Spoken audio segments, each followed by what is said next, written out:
প্রতিটি বক্তব্যের জন্য এফআইআর হওয়া উচিত। প্রতিটি বক্তব্য ফৌজদারি যে পদ্ধতি আছে সেই ফৌজদারি আইনের বিভিন্ন ধারাকে আকৃষ্ট করে।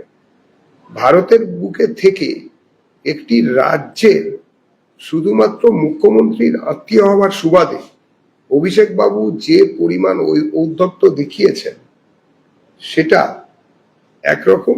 এছাড়াও তিনি সর্বোচ্চ যে আইনসভা ভারতের সেই জায়গাতে প্রবেশের অধিকারী হয়ে আইন প্রণেতা হয়ে প্রতি মুহূর্তে তিনি যেভাবে আইন ভেঙেছেন, তার মুখের ভাষা, শারীরিক ভাষার ফলে যেভাবে পশ্চিমবঙ্গে বারবার বাঙালি হিন্দু ক্ষতিগ্রস্ত হয়েছে তার কোনো ইয়ত্তা নেই।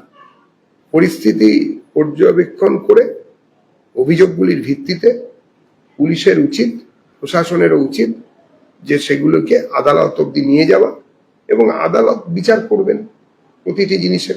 একটি মামলাতে তো করেওছেন এবং রীতিমতন উষ্মা প্রকাশ করেছেন যে একজন দায়বদ্ধ বা দায়িত্বশীল রাজনৈতিক ব্যক্তিত্ব হিসেবে অভিষেক বাবু কি করে এই ধরনের মন্তব্য করেন।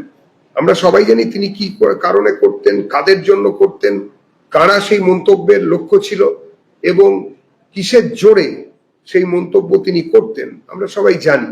আইনগতভাবে প্রমাণিত হোক, বিচারের যে বাণী সেটা মানুষের সামনে আসুক, তারপরে নিশ্চয়ই সরকার ব্যবস্থা নেবে।